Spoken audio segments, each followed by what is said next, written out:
시편 11편입니다.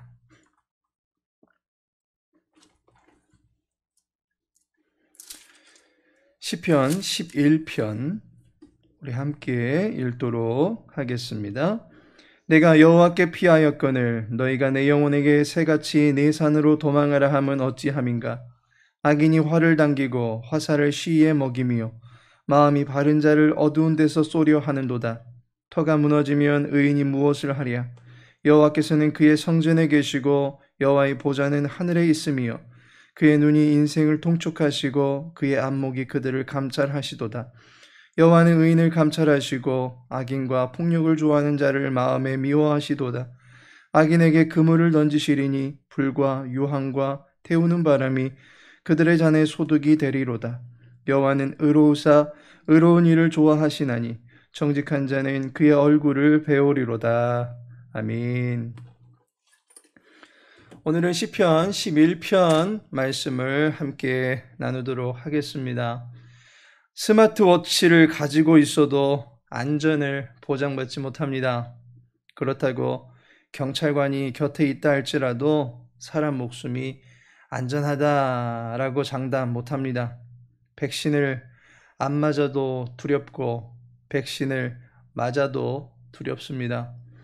엄마의 품보다도 가족의 품보다도 캥거루의 배 주머니 속에 들어가는 것이 더 안전할 것 같은 무정하고 삭막한 세상을 보게 됩니다. 각자의 목숨과 안전은 스스로 지켜내야 하고 너무나도 무법하고 불의한 시대가 된 것 같습니다. 본문에 등장한 시인의 목소리를 빌어서 이 시대를 표현해 본다면 3절에 한숨이 터져 나오지 않을까 싶습니다. 터가 무너지면 의인이 무엇을 하랴. 그야말로 딛고 설 자리가 없다는 것입니다. 기댈 수 있는 그 어디도 없다는 것입니다. 모두 사기꾼 같고 모두 살인자 같고 모두 돈만 밝히고 자기 배만 불리우려고 인권보다는 일에만 몰두하고 있는 듯한 분위기가 역력해 보입니다. 우리는 본문을 통해서 지금의 시대와 별반 다를 바 없는 살기와 위협이 가득한 현실 속에서 시인이 어떤 자세를 갖고 살아가는지를 눈여겨볼 필요가 있습니다. 그리고 그러한 시인에게 여호와 하나님께서 과연 어떻게 하시는가라고 하는 것을 깨달아야 할 필요가 있습니다. 시인의 처지를 살펴주시는 여호와 하나님의 일하심이 각박한 시대를 살아가는 저와 여러분의 마음에 큰 힘과 위로와 용기가 되어지기를 소망합니다. 시인의 처지가 어떠합니까? 본문 1절을 보니까 내가 여호와께 피하였거늘 너희가 내 영혼에게 새같이 내 산으로 도망하라 함은 어찌함인가 라고 말씀하고 있습니다. 시인은 현재 피해야 되는 입장에 처해 있습니다. 무엇인가를 피해서 누군가를 피해서 자신의 안전을 살펴야 되는 입장에 처해 있는 것을 보게 됩니다. 그가 피해야 할 것이 무엇입니까? 2절에 보니 악인이 활을 당기고 화살을 시위에 먹이며 라고 말씀하고 있습니다. 악인이 시인을 해하기 위해서 준비하고 있습니다. 마치 살인 청부업자와 같이 정말 시인을 죽이려는 각오로 살기를 드러내고 있는 악인이 시인을 찾고 있었던 것입니다. 그래서 시인은 피해야 될 입장에 놓여져 있었던 것입니다. 그런데 시인에게는 두 갈래의 갈림길이 놓여져 있었습니다. 신앙적인 길을 추구할 것인가 아니면 현실적인 길을 추구할 것인가 라고 하는 것입니다. 이것이 우리의 신앙생활에 있어서도 가장 큰 딜레마가 아니겠습니까? 여호와 하나님을 의지한다고 하면서도 또 한편으로는 위기를 극복하기 위한 현실적인 대안을 마련해야 될 듯 싶기도 합니다. 그렇게 현실적인 수고를 함으로써 돌파구가 생겨날 때 우리는 하나님을 의지한 결과 하나님께서 피할 길을 주신 것이다 또는 살 길을 마련해 주신 것이다 라고 생각이 들 수도 있을 것입니다. 시인도 마찬가지입니다. 여호와께 피하였습니다. 주님의 성전을 찾고 그곳에서 여호와의 긍휼을 구하고 기도하기로 작정한 것입니다. 4절의 말씀과 같이 여호와께서는 그의 성전에 계시고 여호와의 보좌는 하늘에 있으며 그의 눈이 인생을 통촉하시고 그의 안목이 그들을 감찰하시도다 라고 말씀합니다.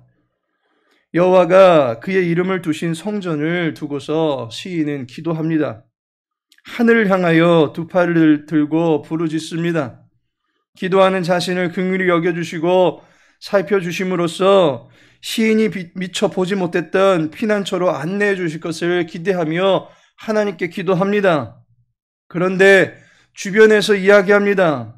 산으로 도망쳐라 라고 한다는 것입니다. 여기서 산이라고 하는 것은 여호와를 의지하는 것과는 정반대되는 성격의 대안으로 이해해 볼 수가 있습니다.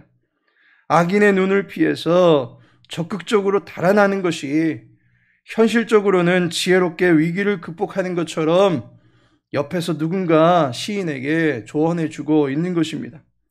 진짜 산으로 피해야만 살 수 있는 거 아닌가라고 하는 마음의 갈등이 생겨날 수 있습니다.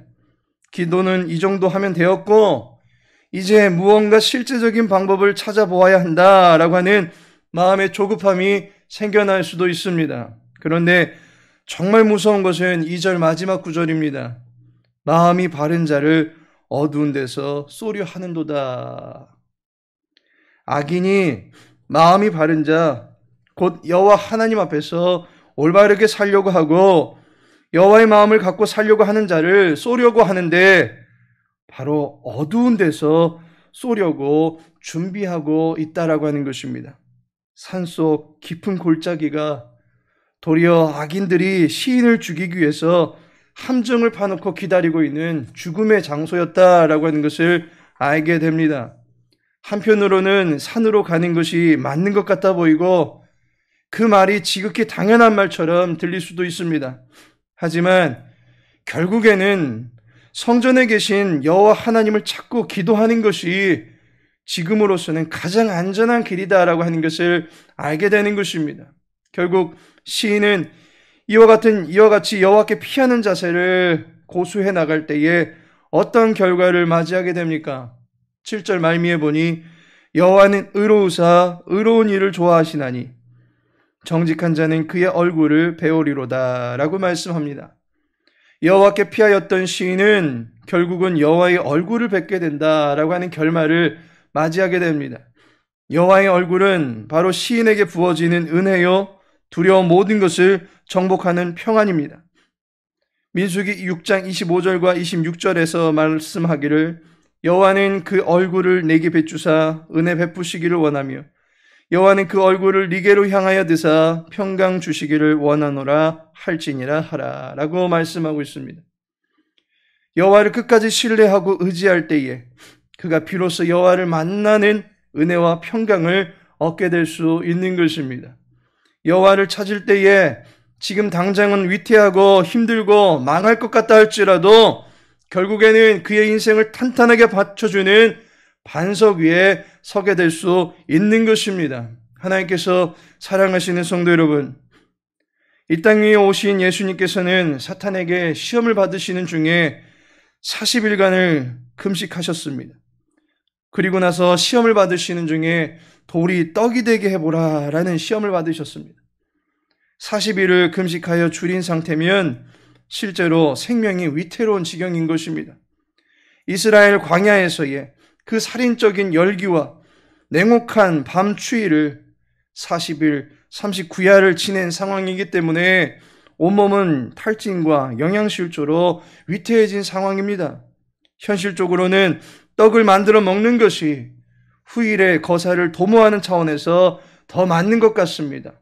하지만 주님께서는 하나님의 말씀으로 살아야 한다라며 썩을 양식이 주는 잠깐의 만족을 물리치셨습니다. 예수님은 십자가상에서도 손발이 찢어지고 벌거벗겨져 수치와 조롱을 받았습니다. 귓가에 생생하게 들리는 죄인들의 조롱과 무지한 말들이 자신의 마음을 후벼함으로써 심신은 너덜너덜 걸레가 되어버린 상태가 되었습니다. 이때 천사 군단을 보내셔서 모든 분노를 잠재우고 죄인들을 즉각 처단하고 거짓과 조롱으로 가득한 입술을 가진 이들의 조잘거림을 두려움에 엉엉 우는 소리로 바꾸어 놓으실 수도 있었습니다. 그럼에도 불구하고 주님께서는 저들을 사하여 주옵소서 기도하시면서 자신의 영혼을 내놓으셨던 것을 보게 됩니다. 결국 하나님께서는 주님을 다시금 살리사 땅과 땅 아래 그리고 땅 위의 모든 것들의 경배를 받으시는 왕으로 일으켜 주셨습니다. 하나님을 끝까지 신뢰하였기 때문입니다. 믿음의 길을 걸어가는 성도가 갖추어야 될 자세가 바로 이와 같은 자세입니다. 나의 원함과 나의 뜻이 아닌 하나님의 뜻을 끝까지 붙들 수 있는 자세가 필요합니다. 또한 기도보다 사람의 소리를 찾고 현실적인 대안을 찾아 나서는 것이 더 현명해 보일 것 같은 조급함도 있을 수 있습니다. 이 길이 맞나 저 길이 맞나 우리는 현실 속에서 분간하기 힘들어할 수도 있습니다. 그러할 때 우리가 먼저 해야 될 것은 여호와 하나님을 그 무엇보다도 신뢰하며 성전을 향한 기도의 소리를 멈추지 말아야 된다라고 하는 것입니다. 기도할 때에 당장 주어지는 것이 없고 보여지는 것이 없고 느껴지는 것이 없다 할지라도 주님께서는 갈 바를 모르는 우리 앞에 생각지도 못한 길을 바다 아래에 만들어 주실 수도 있는 분이십니다. 따라서 우리의 인생의 최우선적인 자세는 기도하는 것입니다. 기도하면서 곁눈질할 것이 아니라 더욱더 하늘을 우러러 바라볼 수 있는 자세로까지 들어가야만 하는 것입니다. 하늘을 바라볼 때에 하나님이 어떠하신 분이신지, 그분이 감찰하시는 분이신지, 통촉하고 계시는지를 비로소 깨닫게 될 것입니다. 하나님이 원하시는 길이 무엇인지 분명히 보여 알게 될 것입니다. 성전 중심, 하나님 중심, 말씀 중심으로 나아갈 때에 비로소 악인의 술수는 무력화시키고 정직한 자의 길을 열어주시는 하나님의 이끌어주심을 경험케 될 것입니다. 이와 같은 은혜가 광명창선교회 모든 권속들에게 넘쳐나게 되기를 예수님의 이름으로 축복합니다. 다 같이 주기도문 하시고 자유롭게 기도하시고 돌아가시기 바랍니다. 하늘에 계신 우리 아버지여, 이름이 거룩히 여김을 받으시오며 나라에 임하옵시며 뜻이 하늘에서 이룬 것 같이 땅에서도 이루어지이다. 오늘날 우리에게 일용할 양식을 주옵시고 우리가 우리에게 죄 지은 자를 사하여 준 것 같이 우리 죄를 사하여 주옵시고 우리를 시험에 들게 하지 마옵시고 다만 악에서 구하옵소서. 대개 나라와 권세와 영광이 아버지께 영원히 싸움나이다. 아멘.